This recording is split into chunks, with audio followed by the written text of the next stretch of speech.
Assalamualaikum warahmatullahi wabarakatuh. Salam Om Swastiastu, Namo Buddhaya, dan salam kebajikan. Perkenalkan, nama saya Girina Horaska Purnama dari SMA Ain 100 Jakarta.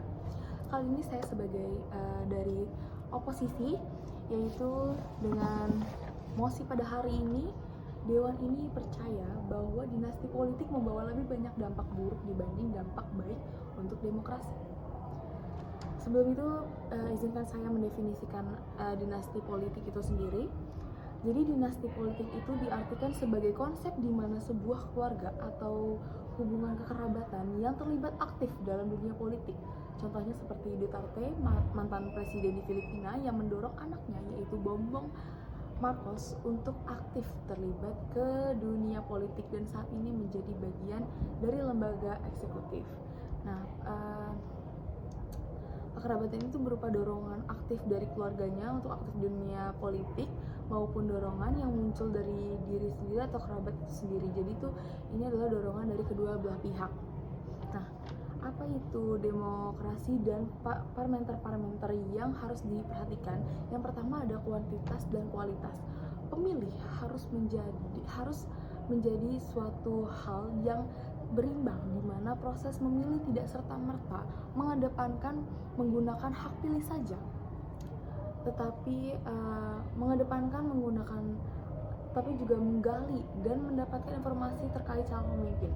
Nah, ini yaitu termaksud seperti kebebasan pers, berpendapat, perspektif berbasis kebijakan, itu tuh hal-hal yang penting ya. Lalu yang kedua ada transparansi pemerintahan. Hal ini berarti transparansi pengambilan keputusan. Jadi bagian yang krusial yang harus dipenuhi oleh negara. Lalu yang ketiga ada prinsip supremasi hukum. Ini tuh berarti semua orang yang merupakan entitas yang setara di mata hukum, yang dimana tuh semua orang akan mendapat hukuman yang sepantasnya. Lalu kita lanjut ke argumen pertama. Nih, bayangkan seorang gubernur yang terkenal bersih dan inovatif. Setelah pensiun, adiknya ini maju menjadi bupati di daerah lain. Nah, karena ingin membawa nilai-nilai keberhasilan dari kakaknya, yaitu gubernur yang tadi ke kampung halamannya, sang adik ini memenangkan hati rakyatnya lewat prestasi dan program nyata, bukan karena embel-embel serta-merta dari nama keluarganya. Baik, demokrasi sendiri adalah tentang kedaulatan rakyat, bukan tentang siapa yang mencalonkan diri. Jika seorang kandidat, meskipun dari keluarga pejabat, dipilih secara langsung, bebas dan transparan, maka itu sah dan dalam demokratif. Yang melanggar demokratif bukanlah dinastinya, tetapi jika terjadi kecurangan seperti politik uang, korupsi, manipulasi suara, atau pelanggaran kampanye. Dinasti politik dapat menciptakan kesinambungan kebijakan dan stabilitas pemerintah. Dalam politik, konsistensi program pembangunan itu sangat penting agar hasil kebijakan bisa berkelanjutan dan tidak berubah-ubah setiap pemilu. Ketika satu keluarga yang berpengalaman kembali memimpin, maka mereka cenderung melanjutkan dan menyempurnakan program dari sebelumnya. Ini memberikan stabilitas dan efisiensi dalam melanjutkan dalam pemerintahan. Ada contohnya, yaitu seperti banyak kepala daerah yang anaknya melanjutkan kembali nih sebagai kepala daerah, melanjutkan bapaknya. Justru mempercepat pembangunan karena telah memahami struktur birokrasi dan kebutuhan daerahnya. Yang pertama ada dari keuntungan dari mosi ini, yaitu yang pertama menjaga kesinambungan berkelanjutan pembangunan.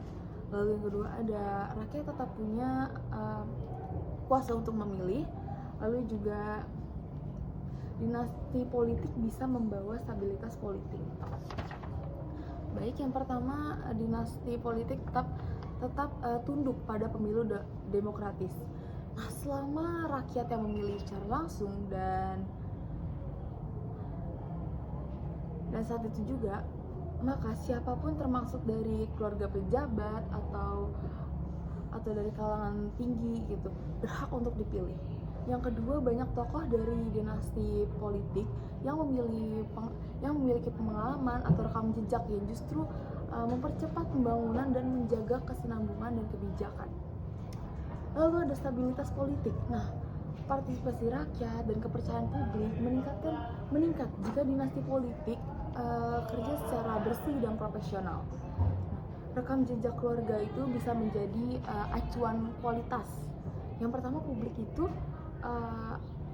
bisa mempercayai bukan hanya dari pribadi, tetapi juga rekam jejak keluarganya. Nah, jika suatu keluarga terbukti nih bekerja dengan baik, maka kemungkinan besar nilai-nilai itu akan turun ke dirinya. Baik, saya dengan tegas menolak wasi ini dikarenakan dinasti politik tidak otomatis merusak demokrasi. Tetapi dinasti politik itu bukan ancaman otomatis bagi demokrasi. Yang lebih berpengaruh adalah kualitas individu kita sendiri, sistem yang adil, dan partisipasi rakyat tentunya. Baik, cukup sekian dari saya. Wassalamualaikum warahmatullahi wabarakatuh. Terima kasih.